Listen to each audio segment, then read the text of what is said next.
DEDK academy एक free educational channel है जिसका उद्देश्य ऐसे लोगों की सहायता करना है जिनके पास समय या संसाधनों की कमी है, लेकिन जो पढ़ना चाहते हैं और अपने दम पर आगे बढ़ना चाहते हैं। हम ऐसे छात्रों को एक ऐसा मंच प्रदान करना चाहते हैं जहां सभी लोग अपनी पढ़ाई पूरी कर सकें, सशक्त बनें और जीवन में आगे बढ़कर समाज को और बेहतर बना सकें। यही हमारी इस राष्ट्र देवता के प्रति सच्ची श्रद्धांजलि है।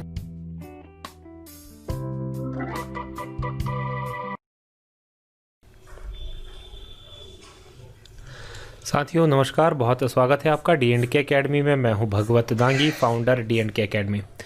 आज बात करेंगे भारतीय राज्य व्यवस्था के 10वें वीडियो की, ये 10वां भाग है। और इस आज का टॉपिक जो है हमारा वो है संविधान की विशेषताएं। यदि आपने इससे पहले के वीडियोस नहीं देखे हैं तो आप सारे वीडियोस इससे पहले इस सीरीज़ के सभी वीडियोस बहुत ध्यान से देखें, क्योंकि ये जो हमारा वीडियो है ये आपको IAS, PCS और जो भी आप कॉम्पिटिशन एग्ज़ाम की आप तैयारी कर रहे हैं उन सभी कॉम्पिटिटिव एग्ज़ाम्स में समान रूप से उपयोगी होने वाला है, क्योंकि हमने इसमें सारे फैक्ट्स को भी कवर किया है, साथ में जो कॉन्सेप्ट्स हैं उनको भी इसके अंदर हम क्लियर कर रहे हैं। तो बहुत ध्यान से इस वीडियो को आप देखें। तो चलिए शुरू करते हैं।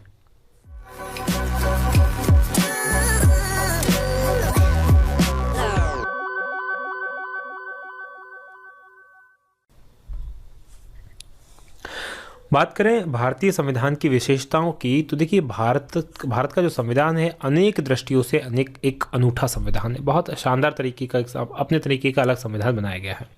ठीक है, इसकी कुछ विशेषताएं जो इसे अन्य संविधानों से, विश्व में जो बहुत सारे अलग अलग देश हैं उन देशों के संविधानों से अलग बनाती है, वो क्या क्या है और क्या क्या मेजर पॉइंट्स हैं उनके बारे में हम बहुत डिटेल में चर्चा करने वाले हैं। तो पहली तो ये है कि विशाल एवं विस्तृत संविधान है। देखिए भारत का जो संविधान है विश्व का सबसे बड़ा संविधान है। पहली बात, इतना बड़ा संविधान विश्व में किसी भी देश के पास नहीं है। वर्तमान समय में भारत में के मूल संविधान की बात करें, मतलब मूल संविधान जब शब्द आता है तो समझ लीजिएगा 1949 में जो संविधान बना था या 1950 में जो संविधान लागू हुआ था उस समय की बात कर रहे हैं हम। तो मूल संविधान में 395 अनुच्छेद, 8 अनुसूचियां और 22 भाग थे। जो वर्तमान में 395 अनुच्छेद ही हैं, लेकिन अनुसूचियों की संख्या 12 हो गई है और भाग भी 22 ही हैं। लेकिन अगर एक और दृष्टि से देखें, जैसे पिछले वीडियो में मैंने आपको बताया था कि अनुच्छेद 395 भी हैं अगर, लेकिन 465 भी हैं, तो वो भी 465 अनुच्छेद भी सही है। 465 अनुच्छेद क्यों सही है? यदि 21 और 21 का इन दोनों को एक ही गिना जाए तो इस हिसाब से 395 अनुच्छेद है, लेकिन 21 को अलग गिना जाए और 21 का को एक और संविधान अलग अनुच्छेद गिना जाए तो इस तरह से कुल 465 अनुच्छेद हैं। वही बात करें अमेरिका के संविधान की, तो अमेरिका के संविधान में 7 अनुच्छेद हैं, कनाडा के संविधान में 147 अनुच्छेद हैं, ऑस्ट्रेलिया के संविधान में 128 अनुच्छेद हैं और दक्षिण अफ्रीका के जो संविधान है उसके अंदर 253 एक्ट है अनुच्छेद हैं। यानी कि जो भारत का संविधान है वो सबसे बड़ा संविधान है, क्योंकि यहाँ पर सबसे ज़्यादा अनुच्छेद जो हैं आर्टिकल्स वो भारत के संविधान में ही हैं। एक बहुत बड़े जो कानून विशेषज्ञ रहे हैं सर आइवर जेनिंग्स, और उन्होंने भारतीय संविधान को विश्व का सबसे बड़ा और विस्तृत संविधान कहा है, क्योंकि हमारे संविधान के अंदर प्रत्येक चीज़ों को बहुत विस्तार से जाके समझाने का प्रयत्न किया गया है ताकि आगे कोई विवाद की स्थिति ना बने। चलिए, दूसरा जो इम्पोर्टेंट हमारा फैक्टर है हमारे संविधान का वो है लिखित संविधान। देखिए भारत का जो संविधान है वो पूरी तरह से लिखित है। संविधान 2 प्रकार का हो सकता है, या तो लिखित होगा या अलिखित होगा। जैसे ब्रिटेन का संविधान है वो पूरी तरह से परंपराओं पर आधारित है, वहाँ कोई लिखित संविधान नहीं है, तो वो अलिखित संविधान है। इसी तरह से भारत का संविधान पूरी तरह से लिखित संविधान है, और ये जो होता है बहुत इंपॉर्टेंट हो जाता है जब लिखित संविधान होना, क्योंकि उससे जो चीज़ें रहती हैं, शक्तियाँ रहती हैं वो बिल्कुल स्पष्ट रहती हैं। बात करें संसदीय शासन प्रणाली की, तो एक और जो हमारे यहाँ के संविधान की विशेषता है वो है संसदीय शासन प्रणाली। देखिए, संघात्मक संविधान के अंदर दो प्रकार की शासन प्रणाली स्थापित की जा सकती है, क्योंकि भारत का संविधान जो है संघात्मक है। संघात्मक मतलब राज्य में अलग सरकार होती है और केंद्र में अलग सरकार होती है। जैसे बात करें भारत के अंदर तो क्या है, तो केंद्र में एक केंद्र सरकार है और विभिन्न राज्यों के अंदर राज्यों की अलग अलग सरकारें हैं। तो ये संघात्मक सरकार जो संविधान जहाँ होता है वहाँ दो प्रकार की शासन प्रणाली स्थापित की जा सकती है। पहली जो प्रणाली है अध्यक्षात्मक शासन प्रणाली और दूसरी प्रणाली है संसदीय शासन प्रणाली। अध्यक्षात्मक जो शासन प्रणाली होती है या प्रेसिडेंशियल शासन प्रणाली जिसे हम कहते हैं, जो अमेरिका के अंदर लागू है, उसके अंदर क्या होता है, और ये संसदीय शासन प्रणाली को पार्लियामेंट्री शासन प्रणाली कहते हैं, और ये अध्यक्षात्मक मतलब प्रेसिडेंशियल। तो ये अध्यात्मक शासन प्रणाली में क्या होता है, जो राष्ट्रपति होता है वो कार्यपालिका का वास्तविक प्रधान होता है और उसका निर्वाचन जो होता है जनता सीधे उसके लिए वोट डालती है और सीधे जनता उसका चुनाव करती है। वह नियत अवधि तक कार्य करता है। जैसे अमेरिका के अंदर अध्यक्षात्मक शासन प्रणाली, वहाँ पर अमेरिका में राष्ट्रपति ही कार्यपालिका का वास्तविक प्रधान होता है और वो जनता के द्वारा सीधे चुना जाता है। अभी जैसे चुनाव अमेरिका में इस वर्ष हुए तो ट्रम्प महोदय जो वहाँ के डोनाल्ड ट्रम्प जो है वो राष्ट्रपति बने, उनके लिए सीधे जनता ने वोट किया और जनता ही उनको चुनकर लाई। तो ये होती है अध्यक्षात्मक शासन प्रणाली। दूसरी होती है संसदीय शासन प्रणाली, जो भारत के अंदर अपनाई गई है। देखिए, संसदीय शासन प्रणाली के अंदर क्या होता है कि जो राष्ट्रपति होता है वो कार्यपालिका का नाम मात्र का प्रधान होता है। मतलब उसके पास वास्तविक शक्तियां कोई भी नहीं होती, सारी शक्तियां उसके नाम से तो होती हैं लेकिन वास्तविक शक्तियां उसे नहीं होती। जो वास्तविक शक्ति होती है या वास्तविक कार्यपालिका की शक्ति होती है वो जनता द्वारा निर्वाचित प्रतिनिधियों से गठित मंत्री परिषद में होती है और जिसका मुखिया जो होता है प्रधानमंत्री होता है। होता क्या है हम जो जनता होती है वो एक सरकार चुनती है या फिर एक जो अपने संसद के सदस्यों को चुनती है। तो जो जिस पार्टी के सबसे ज़्यादा संसद सदस्य चुने जाते हैं वो अपनी सरकार बनाते हैं। और तो जो वो मंत्री परिषद होते हैं, क्योंकि वो पार्टी जनता के द्वारा चुनी गई है, तो वो प्रतिनिधि जो होते हैं जनता के द्वारा निर्वाचित प्रतिनिधि होते हैं और वही सारी शक्तियों का प्रयोग करते हैं राष्ट्रपति के बिहाफ पर। चलिए, दूसरा जो है हमारे यहाँ के संविधान की विशेषता वो है मूल अधिकार। देखिए, भारत का जो संविधान है, विधान है, भारतीय जो भारत के नागरिक हैं उनके लिए कुल 6 प्रकार के मूल अधिकारों की घोषणा करता है।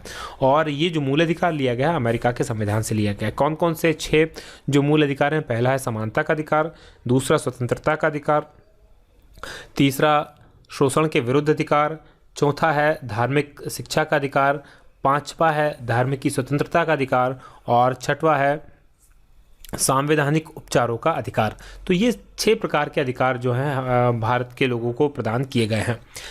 जो मूल संविधान था उसमें मूल अधिकारों की संख्या 7 थी, लेकिन 44वें संविधान संशोधन 1978 जब हुआ उसमें संपत्ति का जो मूल अधिकार था उसको भाग 3 से हटाकर अनुच्छेद 300 का के अंतर्गत एक विधिक अधिकार के रूप में परिवर्तित किया गया है। मतलब जो संपत्ति का अधिकार है वो अब मूल अधिकार ना होकर एक विधिक अधिकार है। मतलब कानूनी अधिकार तो है कि हम संपत्ति रख सकते हैं लेकिन वो मूल अधिकार नहीं है। जिस तरह से मूल अधिकार के आधार पर हम हाई कोर्ट या सुप्रीम कोर्ट जा सकते हैं, उस तरह से संपत्ति के अधिकार के लिए नहीं जा सकते। तो ये एक इम्पॉर्टेंट है। बात करते हैं राज्य के नीति निदेशक तत्व की। तो देखिए, ये भी एक इम्पॉर्टेंट विशेषता है हमारे संविधान की। संविधान का जो भाग 4 है उसका अनुच्छेद 36 से लेकर 51 तक राज्य के नीति निर्देशक तत्वों को सम्मिलित किया गया है। इसके अंदर क्या किया गया है? कुछ कर्तव्यों का उल्लेख किया गया है और ये कर्तव्य किसके लिए हैं? ये राज्य के लिए है। और राज्य से आशय संविधान के अंदर ये होता है, राज्य से का मतलब होता है केंद्र सरकार भी, केंद्र भी और राज्य सरकार भी, दोनों के लिए राज्य का मतलब ये होता है। तो केंद्र के लिए भी है और राज्य के लिए भी है। तो ये जो कर्तव्य है राज्य के लिए हैं और ये कहाँ से लिए गए हैं? आयरलैंड के संविधान से, हमारे भारत के संविधान में ये लिए गए हैं। इनका जो उद्देश्य है एक लोक कल्याणकारी राज्य की स्थापना करना है। देखिए, बहुत इंपॉर्टेंट ये शब्द है लोक कल्याणकारी राज्य, और कई बार इससे संबंधित परीक्षाओं में प्रश्न बने हैं। आपको एक कॉन्सेप्ट समझना होगा कि आखिर एक लोक कल्याणकारी राज्य क्या होता है। लोक कल्याणकारी राज्य में ये होता है कि जो सरकार होती है वो जनता के लिए होती है और जनता को सर्व करने के लिए होती है। मतलब वो उसका अल्टीमेट जो होता है वो एक बेहतर राज्य बनाना होता है जनता के लिए। तो ये होता है लोक कल्याणकारी राज्य। इन्हें न्यायालय द्वारा लागू नहीं कराया जा सकता, परंतु 42वें संविधान संशोधन 1978 द्वारा राज्य के नीति निर्देशक तत्वों को मूल अधिकारों पर प्राथमिकता दी गई है। मतलब ऐसी कोई बात आती है जब मूल अधिकार और नीति निर्देशक तत्वों का आपस में टकराहट होती है या कोई चीज़ नीति निर्देशक तत्वों में अलग तरीके से दी गई है, मूल अधिकार उसका वायलेंस करते हैं, तो उस समय नीति निर्देशक तत्व जो होते हैं वो ज़्यादा भारी होते हैं, उसके ऊपर लागू होते हैं मूल अधिकारों के ऊपर। चलिए अब बात करते हैं नागरिकों के मूल कर्तव्य, क्योंकि ये भी एक बहुत ही इंपॉर्टेंट विशेषता है भारत के संविधान की। मौलिक जो कर्तव्य होते हैं इनको जो मूल संविधान में ये नहीं थे, इनको सरदार स्वर्ण सिंह समिति एक बनी थी, उसकी सिफारिश के आधार पर 42वें संविधान संशोधन द्वारा 1976 में जोड़ा गया था। देखिए 42वां संविधान संशोधन बहुत इंपॉर्टेंट है। जब भी आप पूरा संविधान हम पढ़ेंगे उसमें 42वां संविधान संशोधन कई बार आना है, तो इसी कारण इसे लघु संविधान या मिनी संविधान के नाम से भी संबोधित किया जाता है, क्योंकि बहुत बड़ा अमेंडमेंट ये हुआ था 1976 में, जब देश के अंदर इमरजेंसी लगी हुई थी, इंदिरा गांधी जी की सरकार थी। देखिए संविधान में भाग 4 का और अनुच्छेद 51 का को जोड़कर कुल 10 मौलिक कर्तव्यों को इसके अंदर शामिल किया गया है। तो ये एक इम्पॉर्टेंट है, एक नया भाग हमने बना लिया 4 का के नाम से और एक नया अनुच्छेद जोड़ लिया 51 का के नाम से। तो इस तरह से कुल 10 मौलिक कर्तव्यों को इसके अंदर शामिल किया गया है। और ये जो मौलिक कर्तव्य लिए गए हैं ये आयरलैंड के संविधान से लिए गए, तो जिसे आपको ये पता ही होगा। चलिए अब बात माफ़ कीजिएगा, ये आयरलैंड के मूल कर्तव्य आयरलैंड से नहीं लिए गए, मैं फिर से आपसे माफ़ी चाहता हूँ, यहाँ पे मिसप्रिंटिंग हुआ है। ये रूस के संविधान से लिए गए हैं, रशिया के संविधान से मूल कर्तव्य जो हैं वो लिए गए हैं। चलिए बात करते हैं वर्तमान में जो मूल कर्तव्य हैं उनकी संख्या कितनी है, 11 है। वर्तमान में 11 मूल कर्तव्य हैं। वहीं बात करें स्वतंत्र न्यायपालिका, तो संघात्मक संविधान में जो संघात्मक संविधान क्या होती है, जब एक केंद्र की सरकार होती है और राज्य की सरकार अलग अलग होती है उसे संघात्मक संविधान कहते हैं। तो उसके अंदर संघ और राज्यों के बीच विवाद होने की स्थितियाँ काफ़ी रहती हैं, क्योंकि कई बार जब होता ये है कि केंद्र के अंदर किसी और पार्टी की सरकार है और राज्य के अंदर किसी और पार्टी की सरकार है, तो ऐसे समय में दोनों के मध्य में कुछ विवाद हो सकते हैं। तो इन विवादों के समाधान के लिए और संविधान के निर्वचन का दायित्व जो है न्यायपालिका पर होता है। संविधान का निर्वचन मतलब संविधान के अंदर क्या लिखा है, संविधान क्या कहता है, वो बताने का जो दायित्व है वो है न्यायपालिका। और उसमें भी सुप्रीम कोर्ट ही कह सकता है कि आखिर संविधान में कोई बात लिखी है तो उसका अर्थ क्या है, और वो उसको वही डिक्टेट कर सकता है, उसके अलावा और कोई उसे डिक्टेट नहीं कर सकता। उस पर संविधान और मूल अधिकारों के संरक्षण का भी दायित्व होता है, क्योंकि संविधान का अगर वायलेंस हो रहा है, जो पार्टी सरकार जो सत्ता में है अगर वो वायलेंस कर रही है, संविधान के खिलाफ जा रही है, तो फिर जो न्यायपालिका का स्वतंत्र होना उसके लिए ज़रूरी है। यदि न्यायपालिका बंधी हुई है, सरकार के नीचे दबी हुई है, तो फिर वो ऐसे फैसले नहीं ले पाएगी और संविधान और मूल अधिकारों की रक्षा नहीं कर पाएगी। तो इसलिए जो स्वतंत्र न्यायपालिका यहाँ प्रदान की गई है, इसके लिए न्यायपालिका का निष्पक्ष स्वतंत्र होना आवश्यक है। और इसी के लिए ये प्रावधान भारतीय संविधान के अंदर किए गए हैं कि हमारी जो न्यायपालिका है वो बहुत ही निष्पक्ष है और बहुत स्वतंत्र है। वो जो निर्णय देती है, विभिन्न निर्णयों में आपने देखा होगा कि किस तरह से बेबाकी से निर्णय हमारे यहाँ का जो सुप्रीम कोर्ट है वो लेता है। चलिए अगली जो विशेषता है, कठोर और लचीलेपन का बहुत ही अनोखा मिश्रण हमारा संविधान बना हुआ है। देखिए क्या हुआ है कि ये पता कैसे चलता है कि कोई संविधान कठोर है या लचीला है, ये इस तरह से पता चलता है कि उसमें बदलाव करने की क्या प्रक्रिया है। यदि बदलाव करने की, उसमें संशोधन करने की प्रक्रिया जटिल है तो वो एक कठिन संशोधन, एक कठोर संविधान होता है। लेकिन यही वहीं उसमें अगर इजीली चेंज कर सकते हैं, अमेंडमेंट कर सकते हैं, तो वो एक लचीला संविधान होता है। तो हमारे यहाँ क्या होता है कि संविधान जिसे इसमें बताया गया 2 प्रकार का होता है, जिसमें संशोधन की प्रक्रिया जटिल होती है, कठोर संविधान होता है, और वह संविधान जिसमें संशोधन सरलता से किया जा सकता है, लचीला संविधान होता है। देखिए भारतीय संविधान में संशोधन संसद द्वारा किया जाता है, ये साधारण बहुमत से भी किया जाता है, विशेष बहुमत से भी किया जाता है, तथा विशेष बहुमत और आधे राज्यों के अनुसमर्थन द्वारा भी किया जा सकता है। मतलब कुल मिलाकर 3 प्रकार की व्यवस्थाएं हमारे यहाँ संविधान को बदलने में। एक साधारण बहुमत क्या है कि टोटल जितने लोग बैठे हैं मीटिंग के अंदर उनका 50% से ज़्यादा अगर कह रहे हैं, 50% प्लस कह रहे हैं कि साहब ये होना चाहिए तो हो जाएगा, तो ये तो हुआ साधारण बहुमत। लेकिन विशेष बहुमत क्या है, तो विशेष बहुमत को पारित करने के लिए क्या करना पड़ता है। देखिए कुल जो संविधान की सदस्य संख्या है, मतलब संविधान के अंदर जितनी सीटें हैं, ना कि जितने लोग भाग ले रहे हैं, जितनी संविधान की सीट है उसके 50% से अधिक लोग कहना चाहिए कि ये हो, प्लस इसके अलावा एक और जो कंडीशन है और सबसे इंपॉर्टेंट कंडीशन जो है कि उस दिन उस बैठक के अंदर जितने लोग शामिल हैं, जितने लोगों ने वोटिंग की है उस निर्णय के लिए, को निर्णय को 2/3 से अधिक लोगों के द्वारा, तो जो 2/3 लोग हैं उससे अधिक उस लोगों के द्वारा उसको पारित हो जाना चाहिए। तो ये दोनों कंडीशन जब हो जाती है तो उसे क्या कहा जाता है, विशेष बहुमत। यानी कि 50% कुल सीट का, यहाँ फिर से ध्यान दीजिएगा, कुल सीट का 50% से अधिक होना चाहिए, प्लस जितने लोगों ने उस रोज वोटिंग की है उसका 2/3 होना चाहिए। ये होता है विशेष बहुमत। और जब विशेष बहुमत प्लस आधे से अधिक राज्यों के अनुसमर्थन की बात आती है तो विशेष बहुमत तो ये वाला, फिर आधे से अधिक राज्य की विधानसभाओं के द्वारा अनुसमर्थन, क्योंकि वर्तमान में भारत के अंदर कुल 29 राज्यों प्लस 2 केंद्र शासित प्रदेशों के अंदर विधानसभाएं हैं, यानी कि कुल 31 विधानसभाएं हैं भारत के अंदर। तो अगर कोई पास करवाना है कोई तो कोई विधेयक वगैरह, तो उसके लिए जो करना पड़ेगा कम से कम 16 विधानसभाओं से पारित होना चाहिए। जो हमारा GST विधेयक है उसको, जो अभी लागू होने वाला है 1 जुलाई से, उसको इनके द्वारा लागू किया गया है, समर्थित किया गया है आधे से अधिक राज्यों की विधानसभाओं के द्वारा। चलिए बात करते हैं अगली विशेषता की, तो वो है केंद्रोन्मुख संविधान। केंद्रोन्मुख संविधान का मतलब होता है कि भारतीय संविधान में संघात्मक संविधान के सभी प्रमुख लक्षण उपस्थित हैं। संघात्मक संविधान क्या होता है, जब एक राज्य के अंदर अलग सरकार होती है और केंद्र के अंदर अलग सरकार होती है। क्या क्या जो है प्रमुख लक्षण है संघात्मक संविधान के और क्या कैरेक्टर्स होते हैं उनको देखें। एक तो शक्तियों का स्पष्ट विभाजन, तो हमारे यहाँ शक्तियों का स्पष्ट विभाजन है, राज्य सरकार की अपनी शक्तियाँ हैं, केंद्र सरकार की अपनी शक्तियाँ हैं।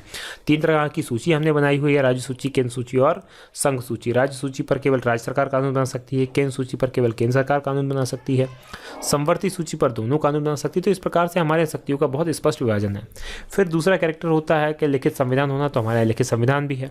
संविधान की सर्वोच्चता, अपरिवर्तनशीलता, हमारे यहाँ ये व्यवस्था कि संविधान जो है वो सर्वोच्च है, क्योंकि सारी शक्तियों का स्रोत संविधान ही है। तो संविधान वो बदला नहीं, मतलब संविधान के अंदर बदलाव किया जा सकता है, लेकिन ऐसा नहीं कहा जा सकता कि संविधान को नीचा कर दिया जाए या संविधान को सर्वोच्चता समाप्त कर दी जाए, उसके स्थान पर संसद की सर्वोच्चता ला दी जाए या न्यायपालिका की सर्वोच्चता ला दी जाए। ऐसा पॉसिबल नहीं है, ये अपरिवर्तनशील है, इसमें चेंज नहीं होगा, संविधान हमेशा सर्वोच्च ही रहेगा। साथ में स्वतंत्र न्यायपालिका, तो ये जो कैरेक्टर्स हैं ये एक संघात्मक सरकार के कैरेक्टर्स हैं जो भारत के उसमें हैं। लेकिन इसके अलावा कुछ एकात्मक संविधान की प्रवृत्तियां भी भारत के अंदर मिलती है, जैसे एकल नागरिकता। एकल नागरिकता जो होती है वो एकात्मक संविधान की, मतलब जहाँ एक ही प्रकार की व्यवस्था रहती है केंद्र और राज्यों में, वो व्यवस्था भी हमारे यहाँ। तो एकल नागरिकता ये है। राज्यपाल की नियुक्ति राष्ट्रपति द्वारा किया जाना, ये व्यवस्था जो कहलाती है ये एकात्मक संविधान में होती है। आपातकालीन उपबंध, ये भी एकात्मक संविधान में होता है। नए राज्यों के निर्माण की शक्ति जो होती है वो संसद को होती है, ये भी नए एकात्मक संविधान की विशेषता है। अखिल भारतीय सेवाएं, राज्य सूची पर भी विशेष परिस्थितियों के अंदर राज्य सूची पर भी केंद्र जो है केंद्र सरकार कानून बना सकती है, तो ये शक्ति भी है। तो ये सारी व्यवस्थाएं जो होती हैं एकात्मक संविधान की होती है, जिसके आधार पर जेनिंग्स जैसे कुछ विद्वानों ने भारतीय संविधान को केंद्राभिमुख संविधान कहा है। केंद्राभिमुख संविधान का मतलब होता है कि अधिक शक्तियां केंद्र के पास हैं, कम शक्तियां राज्यों के पास हैं। तो इस प्रकार से भारत का जो संविधान है केंद्राभिमुख संविधान है, यानी कि सेंट्रल की ओर ज़्यादा झुका हुआ, सेंट्रल सरकार के पास ज़्यादा पावर्स हैं। चलिए बात करते हैं भारतीय संघात्मक होती हुई भी एकात्मक की प्रवृत्ति को धारण करता है। मतलब हमारे यहाँ व्यवस्था तो संघात्मक है लेकिन कुछ व्यवस्था एकात्मक भी है, जैसे ऊपर मैंने आपको बताया। चलिए अब बात करते हैं अगली विशेषता की, तो वो है वयस्क मताधिकार। वयस्क मताधिकार क्या होता है, भारत के अंदर संसदीय शासन प्रणाली अपनाई गई है। संसदीय शासन प्रणाली में क्या होती है, ये एक प्रतिनिधि प्रणाली होती है। इसमें क्या करती है, जनता जो होती है वो अपने प्रतिनिधियों को निर्वाचित करती है और ये निर्वाचित प्रतिनिधि क्या जनता सरकार बनाते हैं। तो ये जो प्रतिनिधियों का जो निर्वाचन होता है इसके लिए वयस्क मताधिकार प्रणाली को अपनाया गया है। वयस्क मताधिकार प्रणाली क्या है, इसमें प्रत्येक भारतीय नागरिक जिसकी 18 वर्ष की आयु प्राप्त कर ली हो, फिर वो चाहे किसी भी धर्म का हो, किसी भी जाति का हो, कोई भी भाषा बोलता हो, किसी भी प्रदेश का रहने वाला हो, कैसा भी उसका रंग हो, किसी भी धर्म का हो, किसी भी संप्रदाय का हो, इससे कोई फर्क नहीं पड़ता। सिर्फ एकमात्र उसकी जो शर्त है संविधान हमारे देश के अंदर वो है 18 वर्ष की आयु प्राप्त किया होना चाहिए, तो वह बिना किसी भेदभाव के मतदान का समान अधिकार उसे प्राप्त हो जाता है। तो ये हमारे यहाँ वयस्क मताधिकार जो व्यवस्था बनी हुई है। वही बात करते हैं संविधान की सर्वोच्चता की, तो हमारा संविधान सर्वोपरि है क्योंकि सरकार के सभी अंग जो है जैसे कार्यपालिका, विधायिका और न्यायपालिका इसी संविधान से अपनी शक्ति को प्राप्त करते हैं, इसलिए संविधान सर्वोच्च है।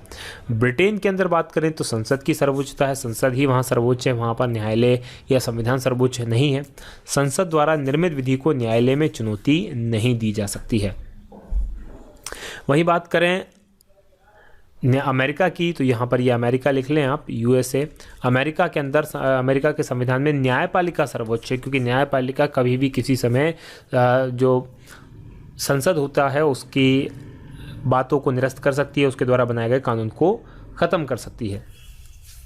वह संसद द्वारा बनाई गई किसी विधि को संविधान के अनुरूप न रहने पर असंवैधानिक घोषित कर सकती है। तो वहाँ पर न्यायपालिका सर्वोच्च है, किंतु भारत के अंदर जो है संविधान को सर्वोच्च स्थान दिया गया है और भारत में शक्ति के स्रोत में संविधान सर्वोच्च है, क्योंकि संविधान ही बताता है कि न्यायपालिका क्या कर सकती है, कार्यपालिका क्या कर सकती है और विधायिका क्या कर सकती है। तो ये न्याय जो है संविधान ही बताता है।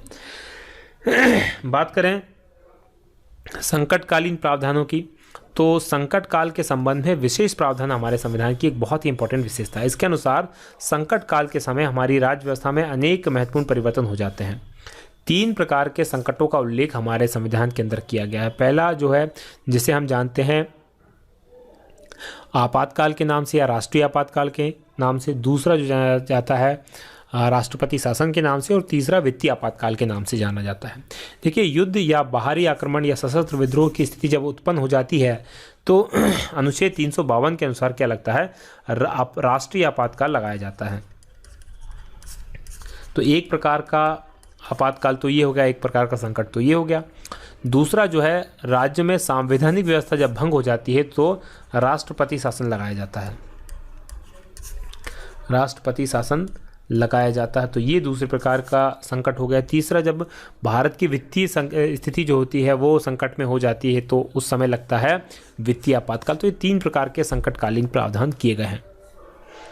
और आपातकाल का जो सबसे बड़ा प्रभाव जो होता है, उसका जो इफेक्ट होता है वो ये होता है कि जो हमारा संघात्मक शासन होता है वो एकात्मक शासन में परिवर्तित हो जाता है, यानी केंद्र और राज्यों की जो सरकारें हैं सब कुछ केंद्र शासन के हाथ में चला जाता है। और यह प्रावधान जो है संविधान को लचीलापन प्रदान करता है, जो भारत देश की परिस्थितियों में नितांत ही आवश्यक है, बहुत ज़्यादा जरूरी है इस प्रकार का हमारे यहाँ व्यवस्था होना। तो ये जो इम्पोर्टेंट चीज़ें थी हमारे संविधान के बारे में। आशा है कि ये वीडियो आपको पसंद आएगा। यदि आपको ये वीडियो पसंद आता है तो आप इसे लाइक करें, शेयर करना बिल्कुल ना भूलें, साथ में कमेंट करके हमें ज़रूर बताएं कि ये आपको हमारा वीडियो कैसा लग रहा है। यदि आप इसमें आपके कुछ और सुझाव देना चाहते हैं तो आपके सुझावों का भी हम बहुत स्वागत करते हैं। यहाँ हमारे द्वारा और इस सीरीज़ के वीडियो डाले गए हैं, तो आप उन वीडियोज़ को देखें। तब तक हम बनाते हैं आपके लिए इसी तरह से और भी उपयोगी वीडियोज़। आप देख रहे थे DNK अकेडमी, जो है नंबर 1 GK चैनल। आज की बात हम यहीं समाप्त करेंगे। बहुत बहुत धन्यवाद। जय हिंद, जय भारत।